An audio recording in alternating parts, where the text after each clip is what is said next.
Sharmila Chanu has been a source of inspiration. Do you think she has the political and the economic program to bring about a change? Our leaders have failed us, our armed leaders, our unarmed leaders, our fake leaders, all have failed us. That's why Northeast India is in a rut.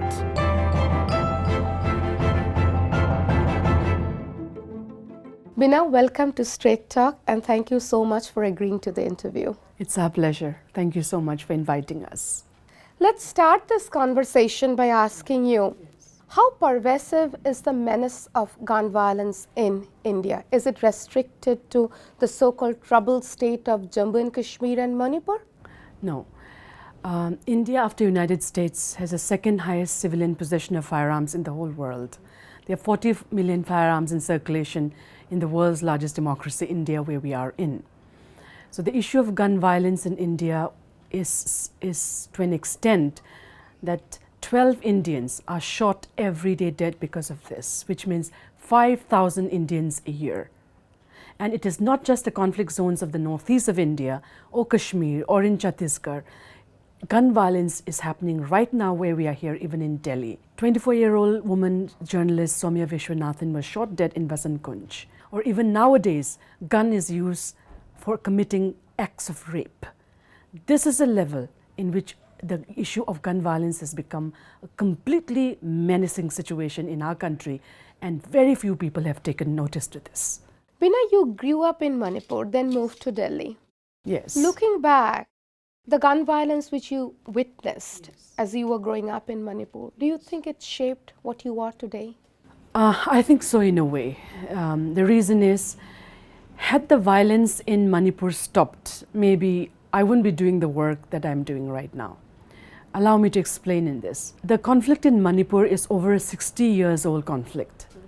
And it started with the joining of Manipur to the Union of India, which according to many Manipuris, it was declared as a constitutional mistake, in the sense like the king was forced to sign the merger agreement. For us, whatever the reason of the union of Manipur with India in 1949, our concern is how are the people now and how are we surviving? In what kind of situation are we surviving? So because of this political conflict of Manipur with India, insurgency came about in Manipur. But the interesting thing is, insurgency did not come about in Manipur because of that only. If there was good governance at that time for about 30-40 years, then the kind of violence that we are seeing in Manipur wouldn't have happened. Apparently, the day I was born, there was military curfew. My mother nearly died of lack of medicines. And there are stories of how many, since the early 70s and late 70s, as insurgency started rising in Manipur, there was a militarization of the state and which many people lost their lives. The Armed Forces Special Powers Act was clamped in the hills of Naga Hills in 1958. It came to the valley of Manipur in 1980. As a result, Manipur became a hugely militarized zone of both state and non-state armed actors. And when I was growing up in class 3, there was a massacre near my house called the Hairanggoithong Massacre of 1984, in which 13 civilians were gunned down by the Central Reserve Police Force CRPF Jawans. Earlier, when I was growing up, there were about 2-3 armed groups. Now we've got 60 armed insurgent groups. We've got 60 battalion of the Indian Armed Forces. And more than 20,000 people have lost lives in this conflict. As a result, the injustice that I see, the abnormality of human life and existence in one of the most beautiful states of our country, made us determined, and we started this work that we're doing now, the setting up of the Manipur Women Gun Survivors Network and the Control Arms Foundation of India. The Control Arms Foundation of India, it's the organization you have helped to develop. Yes. It constantly emphasized the Yes. importance of including women Yes. in policy making, in strategizing actions. Yeah. The question I want to ask you is, there is so little evidence of gender parity in this country. Yes. How feasible is it to include women Yes. in such important roles? The question is not a feasibility, it's a necessity for the development of any community, state, nation in the world. Gender inclusiveness is a must, because without it, even the Sustainable Development Goals have clearly stated we cannot reduce poverty in the world by 2030 if women and all forms of gender are excluded. So for us, it's a must, and as a result, 3 years back, we started an extremely important work called Including Women in Decision-Making Processes in our country. And it is taken out of the United Nations Security Council Resolution 1325 on women, peace and security, that it's a must for women to be included. And we started this work on gender justice not because we're a hardcore feminist, it's just because we realize it's so wrong that half of the country's population is excluded from any forms of decision making. It's not just about decision making, it's also in every form of attitude, when it comes in politics, in economy, in social field. So the continued absence of women in all socioeconomy has made us do this work. We have also launched India's first women's political party, inspired by the women in the Northeast, and particularly in the state of Assam. Unless women are in major decision-making process in political sphere in our country, then we will continue to have corruption, we will continue to have violence, and no one else but the women of Northeast, Eastern women of our country, know what it means to live under 60 years of armed conflict. We have seen the guns of men of both state and non-state pointed at us. The only way we could escape and ensure peace is to ensure women in decision-making processes. And that's the work that we are doing very, very deeply right now. Yeah.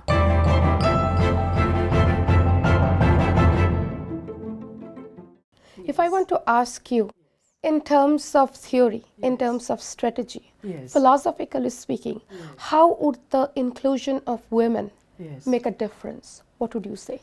This is not about philosophy or theory. I come from an extremely strong academic background.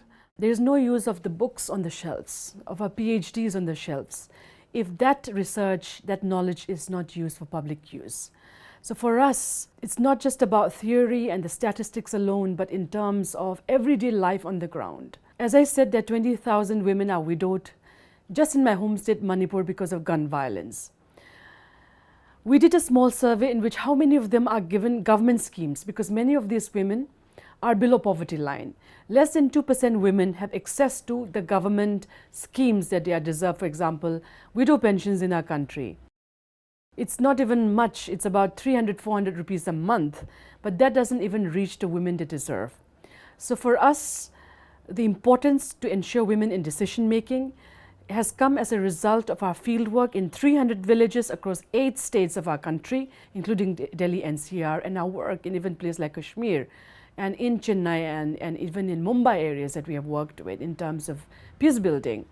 So for women to be a part of decision making for us, it's a must, because in every way, right from womb to the tomb, the way in which a girl child life is cut short, to the way in which a woman who doesn't have children, in many customary laws, customs of our country, if a woman is not married and she doesn't have children, then there is, in Manipur, there is a thing called Shuk Yungba, means put a bamboo stick next to it so that her soul doesn't come back. So right from a womb to the tomb, in which a woman is discriminated just because she cannot give birth, just because she is the weaker sex, is what we got to confront together, and that is why we do this work. You have recently started a movement called War on Rape. Yes. We need it, absolutely. Yes. So how are you hoping this new movement would change the situation, the existing rape condition in this country? Me and our team, we are just nothing compared to 1.3 billion people in our country. Out of 50% are women, girls, youth, and all those.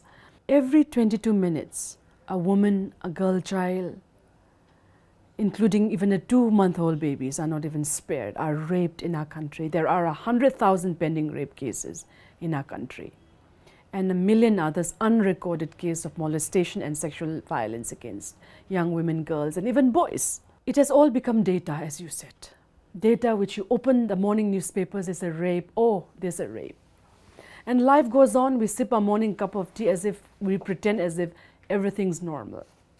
For some of us born with the human conscience, we couldn't just turn away the newspaper pages. We couldn't just feel the many cases that not just in the newspapers, that we handle from the villages and towns of entire Northeast and Delhi NCR. So what we decided was, rather than pointing fingers, let's act upon it. To drive home the point that the rape of our women and girls every 22 minutes is not normal. That if the government of India says national security crisis is when Pakistan or China attacks us, every 22 minutes the body of a woman, a girl, of a child, of a country is violated, is that not war against women and girls? Isn't that a violation? Why should only when territories are violated, when only then the whole country's defense mechanism takes place? It can happen to our child, our daughters. It can happen to the daughter of the defense minister. It can happen to anyone. The violation. It is not done. That in the world's largest democracy, that we fear to step out of our homes. We are not even safe in our homes. As a result, we started this campaign called War on Rape to drive home the point that rape should be declared a national security crisis. Is it as serious as that? What we have done is, every rape case that comes to our knowledge, whether newspapers or our whole set of community justice workers informs us, or in all the field visits that we do in the 300 and plus villages that we are in touch with, we see if there's a rape case and then we intervene. Every rape for us is a rape and assault against human dignity. It's not just a Karbi girl is raped, or a Delhi girl is raped, or a Kashmiri girl is raped, or a Manipuri girl is raped. Every rape of a country is an assault on the dignity of human lives in our country. And it's just not a women's rights issue, it's a human rights issue, it's a citizens' rights issue. That's why we are taking every rape case on its head, and we chase it, we follow it, and we ensure not just about documenting the case, ensure that the legal issues are being done, we also ensure relief and rehabilitation. There's no proper support center where to take the survivors of sexual assault in our country. The government, after Nirbhaya, said they will set up 660 rape crisis centers. When the new government came in 2014, it was reduced to 18. And even these 18 are not even functioning. We have done surveys of that. As a result, we set up these small rape crisis centers now in Manipur, in Assam, in Tripura, and in Delhi NCR, which is a part of our campaign on war on rape. That if the government doesn't do, citizens should not just keep quiet and condone. Citizens must take action. In fact, if you have a room, a spare room, in your village, in your house, in your flat, please ensure that it's being used as a safe house, is used where a woman after being raped can just get a proper rice, dal, roti, chapati. So that at least she or he recovers the energy back. There's none in our country.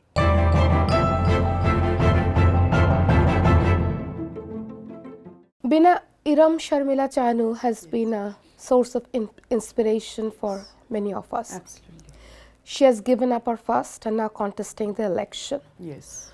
Do you think she has the political and the economic program to bring about a change in the status quo in Manipur? Sharmila became an iconic figure for all of us, not just in the Northeast, not in Manipur, not just in North, but the entire world, for standing against oppression and brute force, because she stood for the repeal of the Armed Forces Special Power Act. So she became an icon for all of us who are pro-democracy, who ensures one's rule of law and ensure peace in our communities, in our nations. The 16-year-old iconic struggle that she did, she has a salutation, our salutations. And the country and the world has recognized her for it. Now, what is happening right now is, in terms of, as a woman to be in part of elections, it's every right for Sharmila, and for that matter, any other woman, to be a part of it. The only concern is the timing. So Sharmila has, together with many others, have set up a political party called Praja, and again, our best wishes to it. The only thing is, Sharmila was inside the hospital, literally jailed for 16 years. 16 years, Manipur has transformed. Northeast India and the country as a whole has transformed. And it's important, in fact, I have been in touch with her. Out of the 16 years of fast, the 10 years of her fast, I have been in consistent touch with her to provide whatever support and solidarity that we can. And in fact, We have been appealing to her since the fifth year of her fast. We are glad that she gave her fast. But Sharmila is known for one thing. Her family knows she's very stubborn. We salute her stubbornness for 16 years. But a people's movement cannot be decided by one person alone. This is something which each one of us must know. A people's movement cannot be decided by one person. It has to be decided collectively, keeping the confidence of the community you're fighting for, which includes the people of Manipur, includes the entire people of Northeast and the entire country and the world. And what we felt was that Sharmila failed to consult the people of Manipur. She failed to consult the people of the Northeast in deciding her next steps. She has every right to form her own political party. She has every right to contest elections. It's a question of timing and her health. After 16 years of eating nothing, we were actually very concerned about her health. We wanted her to become well. We wanted her to understand what's happening in the last 16 years and to be able to collectively take a decision which will ensure the good of everyone, of every peace-loving, people who are fighting for peace and justice and against Armed Forces Special Power Act. Though she said she did consult one or two, but that never reached us. It never reached her own family, never reached the Manipuri women leaders, it never reached us. As a result, there was a huge communication gap. And when she really finally gave her fast, everyone was left in a state of shock. Not shock just because she gave us a fast, it's also that immediate announcement that she will marry and that she will contest elections and want to be the Chief Minister of Manipur. She has every right to her personal life. You're not saying women activists can marry, settle, activism will go on, but the timing. We wanted her immediately after she gave up her fast that she stays because she loves poetry, she writes, she does yoga. So we wanted her energy to be back. Because after 16 years of fast, to immediately start from a nose feeding to a solid diet takes time. It's like a young child learning how to wean, So I've seen her being fed after she gave up a fast. It's like feeding a 6-month-old baby. You take out the chabon, we call it chabon in Manipur, where you take out the bubbles of rice when it's being cooked, and that's what you eat because your system is so fragile. So we wanted her that she becomes energy-wise strong. And then, what's the hurry to contest the next general elections? That she understands what's happening, what she missed for 16 years. That's why we are a bit saddened that she didn't listen to the voice of the people. She took her own stand. And as a result, we are actually deeply worried as to what will happen in this coming elections because it was too sudden, it's a timing. So we wish her all the best, but we also know the reality of Manipur. It's not easy.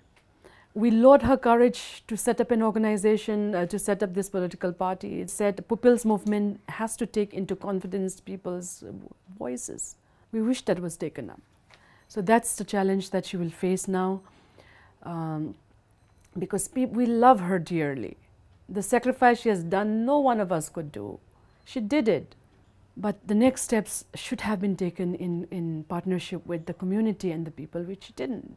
We are not worried about the corrupt politicians that she doesn't have the money. It's not about that. It's about the consciousness that and the voice of the masses that she could have taken along with her. She gave up her fast less than 6 months ago. Every movement that one takes time and energy and commitment. Standing for elections will understand, as you rightly said, you need to know every socio-economic, political challenges that it faces of us. She doesn't have a blueprint. She only says it's anti-AFSPA. Manipur's problem is not just AFSPA alone. It's one amongst the little, it's one color of the 7 colors of justice that we have to fight. Manipur is now the poorest Northeast state. We were the richest in 1980s. We've been reduced to the poorest state. The work that we are doing in 300 villages is about empowering the lives of our mothers who are living in dire poverty. Have we taken care of that? The people who have set up Praja, I have challenged them. even in Massachusetts, when I met them first, that do you have a blueprint for Manipur? Forget in the Northeast. They have not worked in the villages. They have not seen what is in our villages. How can you set up a political party like that without knowing the pulse of the people? We have worked for 12 years, sacrificing everything. Setting up a political party is not difficult. Planning before you do that for the next 50 years of your people, if you really mean it. For the next 20 years is what is needed. And whoever is set up needs to ask, have we done that? Our leaders have failed us, our leaders, underground, overground, our armed leaders, our unarmed leaders, our fake leaders, all have failed us. That's why Northeast India is in a rut. You talk about the complex political reality of Manipur, for that matter of Northeast. Yeah. The Kukis are involved, the Nagas are involved, the Metis are involved, the state government agencies, the central government agencies. Yeah. So when we talk about election, it is very difficult to come up with a political solution, one single political solution. Yeah. What is your expectation from the upcoming election in the area, in the region? It will be as corrupt as the others, because the Congress, highly corrupt, has equally mishandled, misgoverned Manipur and the Northeast for all these years. And many of the corrupt Congress MLAs have now joined the BJP. So for us, it's one form of corruption from one party to the other. Many people who are charged with rape and corruption have entered the fray. Drug dealers have entered the fray. So in the end, for the political parties can be controlled as puppets from Delhi.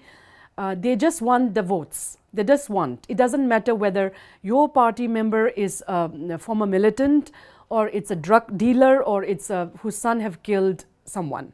No ethics at all. Shame on all of us, literally. So there is no hope even from this. The only thing is you have to choose between the devil and the deep sea. You choose what? So that's what is happening. You have to choose between two worse ones. And in that, the Congress have played a very clever card in Manipur with the creation of new districts. Right now, the BJP is aligned with many of the Naga movements, which is seen by many of the Valley Manipuris as trying to break Manipur. And the Congress government has played a very intelligent card to ensure that this fear is allayed. So this is the kind of politicking which is going on without any sort of rationality about thinking of the long-term thing of whether it's a Naga, a Kuki, or a Manipuri. They're not thinking about that. It's about saving their own skins. And we are disgusted with all of them, literally. Having said that, as I said, the younger generation of Manipur people are seeking hope. They're seeking ethics. They're seeking a new change. It will not happen these elections because already enough money has exchanged hands. And it's sad, it's shocking, but at the same time, there's a new breed of young Manipuris who are espousing for change. So it'll happen in the next elections, but not in this one. And the change, thankfully, has started. People are keeping a vigil. The young generation want that they are able to, look up to a leader worth its salt. Right now, it's not there. It's not there at all. So it'll be the same status quo as we have seen in the last 15, 20 years. Bina, thank you very much for this candid interview. Yes, it was a pleasure talking to you. A pleasure. Hope you Thank all the best. Yeah, and all the best for you.